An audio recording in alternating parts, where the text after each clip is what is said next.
Ele é ator e já tentou bater recorde de locução. Eu vou conversar com Daniel Alberti. Vem pra cá.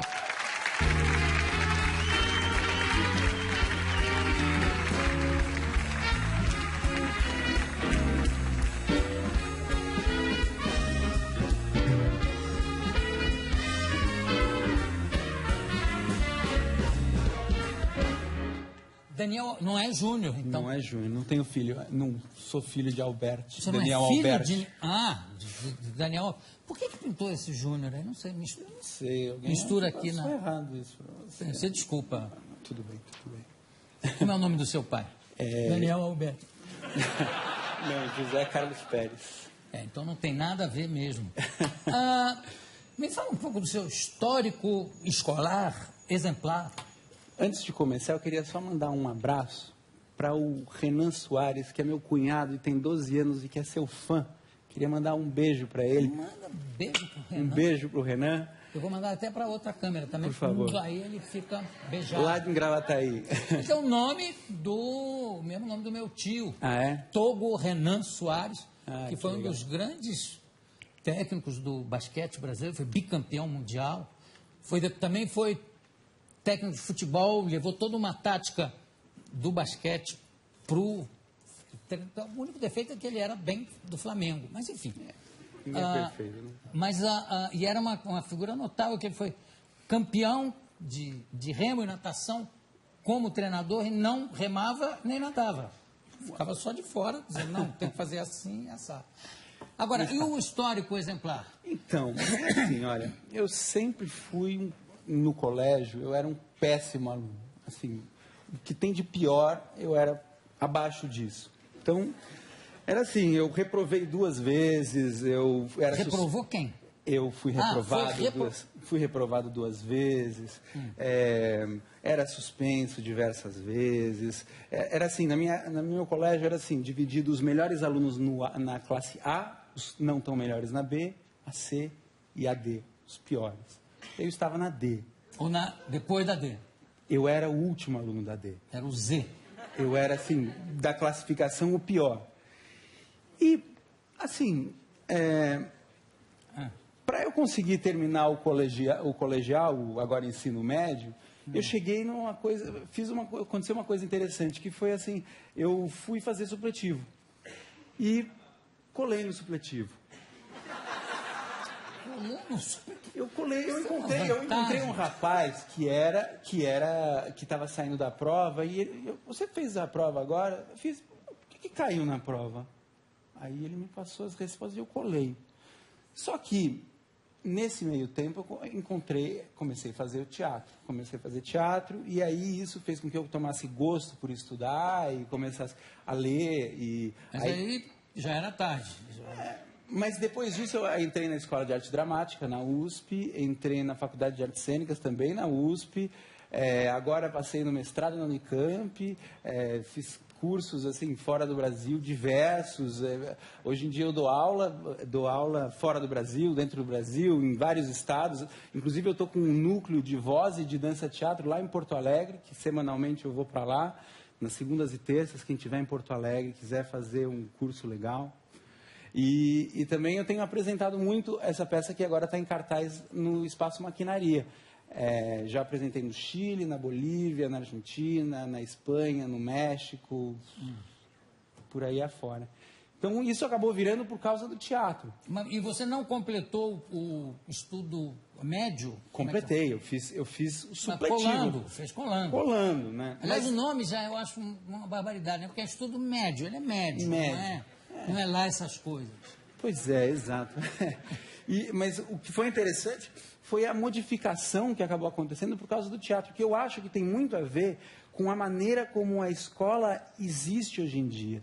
Eu acho que a instituição escola tem muitas deficiências que vêm já do século XIX, até de antes, eu acho. Que é esse tipo de educação bancária, esse tipo que o Paulo Freire chamava de educação bancária, que é conteudista e não fomentando o aluno a ter vontade de estudar. E isso aconteceu só quando você resolveu fazer teatro. Exato, porque o Como é o nome da peça que você está fazendo, aliás? Estrangeiros. Peça Estrangeiros está sábados e domingos no Teatro Maquinaria, lá na 13 de maio, 240. Você viu que você está falando para Eu tô ninguém, falando né? Porque pra ninguém, né? a câmera acesa é essa aqui. Acesa é essa. Tudo bem, o pessoal vai dizer, um ator cego. Um ator Aí, cego, né? sem problema. Não Bom. tá mal nenhum. Aí tá. Então, Com essa eu tava visão, falando devia ser juiz de futebol, né? Eu estava falando do que mesmo? Não tenho a menor ideia. Eu ainda não comecei a ouvir. Eu só comecei a ouvir quando eu pesco alguma coisa assim. Opa, é por aqui. Você falou da peça, Estrangeiros. Isso. Antes disso, a gente estava... Você tem alguma outra coisa que você queira vender, além da... Olha, eu não sei. Fala pra mim. Bom, Então tá. eu vou voltar aqui a um outro tipo de pergunta. Tá, vamos lá. Como é que é a história da namorada argentina? Não, da namorada na primeira vez que Não, foi assim, minha ex-namorada, ela tinha muito problema com viagens. E eu estava começando a viajar com as minhas peças e tal, e resolvi levá-la. Por quê? Cada vez que eu saía com ela, quanto mais longe a gente ia, mais ela passava mal. E ela nunca tinha saído do Brasil. Mas você passava mal como? Vomitava? É isso? Vomitava, passava mal. Cada vez era uma maneira. E aí, dessa vez, a gente foi para a Argentina. Só que, na Argentina, ela nunca tinha ido para a Argentina. Era o lugar mais longe que ela tinha ido. Então, ela passou muito mal. Era uma coisa proporcional. Era proporcional. Quanto mais longe, pior ela ficava. Se ela fosse para a Rússia, então ela morria. Imagina para o Japão. Para o Japão? O que seria dessa pessoa no Japão? É. E aí, o que aconteceu? Ela começou a passar mal no avião e... Passou mal. Vomitou. Em cima de quem? Não, ela tem aquele saquinho. Aí depois, vomitou de novo. Eu emprestei o saquinho para ela. Que aquele saquinho dá mais vontade de vomitar ainda. Quando você vê alguém com a boca... Não imagina aquele saquinho para fazer chá, né? Mas aí depois vomitou, pediu para a pessoa que estava do nosso lado, pediu também o saquinho, vomitou pela terceira vez. Acabou os saquinhos e ela deu vontade de vomitar de novo. Ela levantou e aí roubou o saquinho de alguém no meio do caminho e foi pro banheiro. Era um saquinho que já estava usado, não? Ela arrancou da mão, o cara tava... Peraí, me dá isso aqui. Não, aqui. Que nem mergulhador com máscara de oxigênio. Respira um, respira outro. Mas aí, ela foi pro banheiro... Aí tá, e ela foi pro banheiro, vomitou dentro do saquinho e colocou o saquinho em cima... Em cima do quê? Em cima daquela piazinha que tem em cima. E balançou o avião. E virou o saquinho. E aí fez aquela meleca. E aí, assim, naquela meleca, ela falou, ai meu Deus, vou ter que limpar isso daqui. Começou a limpar aquilo tudo. De repente ela começou a perceber que já estava limpando o que era além do que ela tinha feito de sujeira. Mas dava para ela separar? Peraí, só um instantinho. Realmente assustou. Tem gente em casa vomitando. Não, cara, ela viu que estava limpando... Ela já estava limpando outras coisas. E como é que ela identifica? Não, esse aqui não é meu. Pelo cheiro. Eu não comi bacalhau, eu não sei o quê. É que assim, ela começou a sentir cheiro de algo que não era mais vômito. Que é um alívio, né? O cara começou a sentir, que alívio, é cocô. E isso uma vez. A outra vez que a gente estava voltando do Uruguai, ela começou a ter o problema inverso. Ela começou a ter problema de gases. E aí, assim, ela, imagina, essa minha ex-namorada, bonitinha, tal, florzinha na cabeça, bem vestidinha, e eu, assim, com a barba por fazer, mal vestidão, eu do lado dela, quem foi? Você assumiu o pum dela? Não, eu não assumi. Mas não me deram chance de não assumir. Esse que foi a questão. Apaixonado, olha. Porque vai em frente que eu assumo. O rapaz do lado já estava assim. Eu acho que ele já tinha perdido a consciência. Assim como eu acho que parte do avião já também tinha perdido a consciência. Foi uma coisa assim terrível. Dessa vez ele estava... Pum neblina, né? Que vai tomando conta do avião todo. Parece filme de terror. Fog, vai aqui. Nossa, terrível. Não, isso... Alcançou o piloto? Não. Olha... Nessa vez não alcançou. Mas teve uma outra vez que eu tive um problema com o avião, em uma outra viagem que eu fui... Com a mesma moça? Não, eu fui... Essa Você vez... não deixava ela em casa? Eu não entendo. Não, essa vez fui eu e o iluminador. Aí o que aconteceu? A gente foi lá para apresentar, tal. De repente, a gente foi para um aeroporto. Aí o aeroporto era errado. A gente foi para o aeroporto errado. Foi pegar o táxi para trocar o aeroporto na hora do rush. Aí os taxistas começaram a brigar, porque um táxi não era do aeroporto, começaram a brigar e tal, uma discussão. Esse cara foi para um deles acabou desistindo e aí eu fui de táxi para outro aeroporto. Chego no outro aeroporto, saí correndo, deixei o iluminador com as malas para eu poder tentar fazer o check-in. Consegui fazer o check-in, voltei, peguei as malas, levou, tal. Cadê minha carteira? Perdeu minha carteira. Cadê minha carteira? Perdi a carteira com os documentos, só tinha a identidade, por sorte. Entrei, fui pegar o avião, peguei o avião quase cai. E aí ele volta para o aeroporto. Me lembra de nunca viajar com você. Não, e o interessante foi assim, que ele assim, voltou para o aeroporto e aí a gente pegou um outro avião. Quando a gente chegou no lugar que tinha que chegar, tinha que ter uma pessoa esperando a gente, que era da produção da peça de lá e tal. Claro. Aconteceu de o cara esquecer da gente. Puxa, era tão aguardado esse espetáculo, né? Uma coisa assim, aí a gente ficou lá até as 8 da manhã e precisou, assim, que a polícia local chamassem ele, descobrissem onde ele estava. Foi incrível. E ele chegou e falou o quê? Ué, vocês vieram? Vocês vieram? Como assim? Como vocês vieram? E é isso mesmo, não? É? Não tinha o espetáculo? Não, aí tinha o espetáculo e o legal é que assim, daí a gente, depois disso foi tudo bem, porque daí a gente ficou num puto hotel, um hotel assim, incrível, onde tinha, era meio num clube, uma coisa assim, incrível, assim, aí foi bacana. Ah, que história sensacional! Sensacional, né? Olha, poucas vezes eu vi uma história tão completa, com princípio, meio e sem porra nenhuma no final, não acontece nada. Maravilha! Eu vou aproveitar essas manifestações físicas que você contou aí, fazer uma pergunta para o Deco, que eu estou para fazer para jogador de futebol e sempre esqueço. Ô Deco, por que se cospe tanto durante o jogo? Fica... todo mundo quer saber, tá vendo? Fica salivando, é isso? Deve, porque fica mais... A saliva sempre está aqui, né? Então... É impressionante, que porque... engole as pra fora. Cospe. A sua namorada está aqui na plateia? Minha esposa, Ana. É a sua mulher? É. Que bonita. Parabéns pelo marido, que é um exemplo como esportista, tá? De verdade. Voltando aqui ao namoro, ao recorde como locutor, que mania é essa do recorde? Não, então é o seguinte, nessa época, quando eu era mais novo... Um recorde você já bateu aqui, que é te contar uma história sem desfecho. Maravilha. O que acontece, uma coisa que foi interessante, foi assim, na época que eu era do colégio, eu era muito feio. Muito feio. Mas assim, muito feio. Não dá para acreditar. E aí... Não dá, muito você feio, acredita, não dá assim, para mas acreditar. muito feio. E aí, o que acontecia é que assim, eu era, por o fato de eu ser muito feio, eu comecei a tentar outras coisas, outras possibilidades, sabe? Você sabe, a gente... Tem um momento da vida que a gente começa a sentir atração por mulheres e tal, e eu era muito feio. Eu não posso acreditar que fosse tão feio assim. Não, eu era tão feio, para vocês terem uma ideia, eu era tão feio que, assim, os meus colegas de classe me usavam para criar problemas para as meninas. Então, assim, você é namorada daquele ali, você é namorada do Daniel, daí... Não, imagina que moleque feio.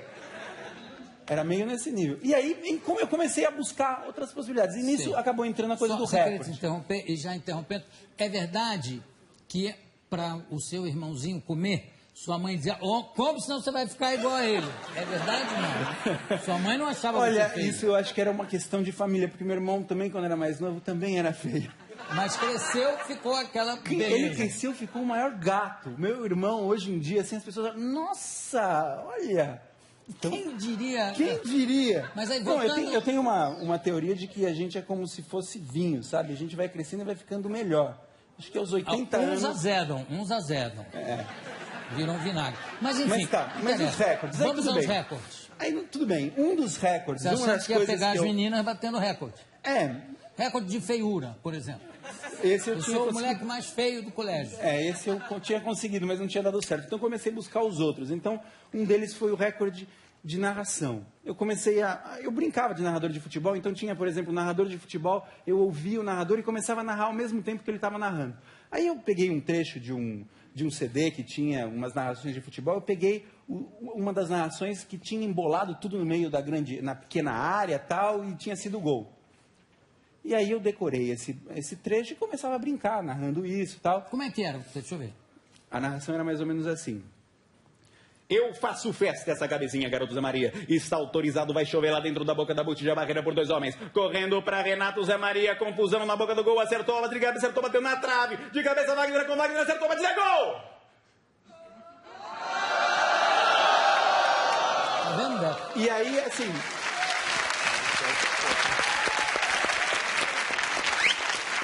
Só que... Não precisava se entender nada, né? Era só o ritmo. Não, aí eu treinando isso, eu comecei a perceber que eu já tinha batido o recorde brasileiro. Quando eu, assim, brincando. Mentira. Aí eu comecei a falar, bom, vou treinar esse negócio. Comecei a treinar. Eu consegui falar isso numa velocidade equivalente a 2.244 palavras por minuto. Não é mal. Pensa que o narrador Sem de se futebol entender. fala em média 300. Olha só, no meu livro, As Desganadas, tem toda uma narrativa do jogo em que o Brasil perdeu para a Itália. E antes do jogo que ele ganhou, empatou e depois ganhou, acho que era Tchecoslováquia. E tem um locutor, que era o locutor que transmitiu o jogo. Eu me lembro que o Fabinho, que estava comigo, chegou a fazer o cálculo. Fabinho está aqui? Não está, né? Cadê? Oi, Fabinho, está no bar bebendo? Tudo bem. Você lembra quanto era que dava por minuto? Mas um minuto era uma barbaridade também, né? Não me lembro a quantidade, não. Mas Não era se sabe muita se dava para entender.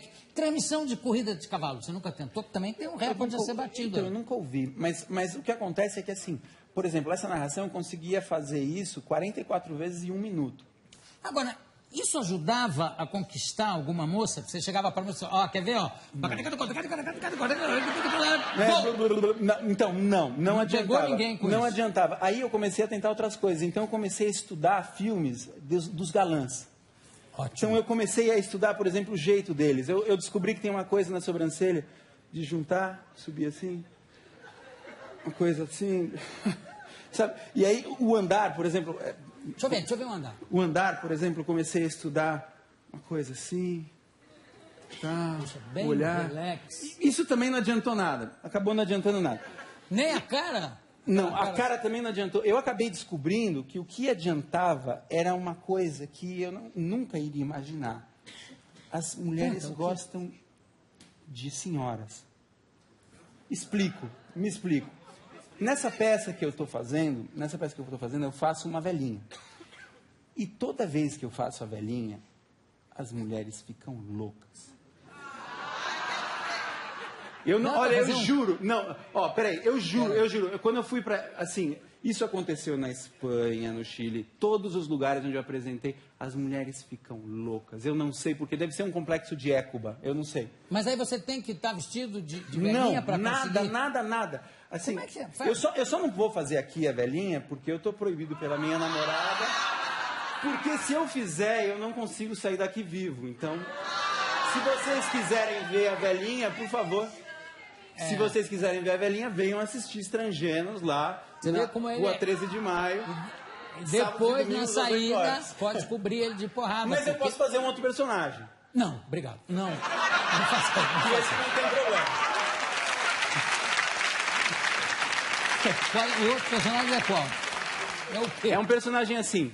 Eu baseei em cima de uma boca de um senador. Então ele tem uma boca assim. Então, partindo dessa boca aqui, isso começou a pedir uma ressonância mais atrás, que aí fez com que eu levasse a cabeça assim. E aí, então, significa que ele é um personagem que tem um jeito mais ou menos assim, entendeu? Ele é uma pessoa assim que é um pouco irritada com as coisas, sabe? Esse tipo de comportamento me irrita profundamente. Eu não admito um sem vergonha como esse. Tá bom, não. Por exemplo. Esse realmente não provoca nenhuma exaltação feminina. Esse não tem problema, então assim... Você faz a velhinha, a moça vem. Se você não gosta, você faz esse. Pode ser que talvez dê certo. Agora, o que eu queria saber também, qual foi a namorada na Argentina que ficou em cima de você, que é uma louca? Como é que é essa história? Nessas viagens, uma das vezes que eu fui viajar, eu fui para a Argentina para apresentar a peça, e aí aconteceu de... Isso é em espanhol, você faz lá em espanhol. Lá eu faço em espanhol. Aí depois eu falo um negócio sobre isso que é legal. Mas... Fala logo, porque a gente já fica livre disso. Que eu fui, quando eu vou apresentar, assim, é uma peça que tem muita interação, as pessoas participam, independente do que acontece, muda o que acontece na peça. Certo. Então, assim, nas primeiras vezes que eu fui apresentar a peça em espanhol, que eu não sabia falar espanhol direito, O que ajuda. o que me ajudou bastante. Aliás, eu estreiei a peça na Argentina, foi essa vez que que aconteceu esse fato que eu vou contar. O que aconteceu? Aconteceu o seguinte, eu estava na Argentina caminhando, aí eu estava lá, essas luzes estão me deixando louco, Jô. Então esquece, essas luzes estão me deixando louco. Faz normal, faz pra plateia. Não, claro. então, eu estava lá, e aí o que aconteceu? Estava passando pela rua, de repente, uma mulher de olhos azuis me aborda e diz assim, nossa, eu achei você lindo, você não quer me levar para sua casa, eu posso fazer uma determinada coisa, eu posso fazer isso daqui, e eu posso fazer aquele outro, e aquele outro. Eu falei, meu Deus, não, muito obrigado. Eu tenho que encontrar os amigos meus. Não, tudo bem, não tem problema. Eu falei, eu tô com esse meu amigo aqui, o iluminador. Esse iluminador, ó, ali, sempre junto ali. E aí? Aí ele diz, não, mas leva o iluminador. Como assim leva o iluminador? Não, como assim? Aí eu falei, não, eu tenho que encontrar uns amigos meus. Tudo bem, leva seus amigos, não tem problema. Não, muito obrigado. E eu achei que ia ser assaltado, mas o que mais... foi saindo e ela gritando, viado! Pois é, a coisa mais interessante foi que isso seria já estranho se fosse uma moça jovem, mas o que acontece é que ela tinha mais ou menos 50 anos mais do que eu. Agora eu entendi a história toda. Uma história realmente também sem o menor desfecho. Gente, olha aqui, eu conversei com esse talento que é o Daniel Alberti, sem o Júnior, e que está fazendo a peça Estrangenos. Estrangenos, que está... De quem é a peça? A peça é minha. A peça é minha, da diretora. Temporada... Quem dirigiu? Gina Monge, que é uma diretora da Costa Rica, incrível, vale muito a pena assistir. Gente, você é cheio de surpresas, trouxe uma diretora da Costa Rica. E ela está aqui, não? Não, ela não está porque ela está fazendo uma mesa junto com o diretor do Juja Chicane, que é um grupo importantíssimo na América do Sul, e aí eles estão lá em Ouro Preto. Mas assim... Não, deixa que eu falo. Vai lá. Estrangenos, temporada até 29 de julho, sábados e domingos, às 20 horas, no Espaço Maquinaria, em São Paulo. Onde é que é o Espaço Na Rua 13 de Maio, tá. Rua 13 de Maio 240, aos sábados e domingos, até o fim de julho. Querido, muito obrigado. Parabéns. Obrigado ao Daniel Alberti. Daqui a pouco a gente volta. Bravo! Seja um apoiador do canal fazendo uma doação através do Pix ou PayPal. Boa noite, obrigado e um beijo do gordo.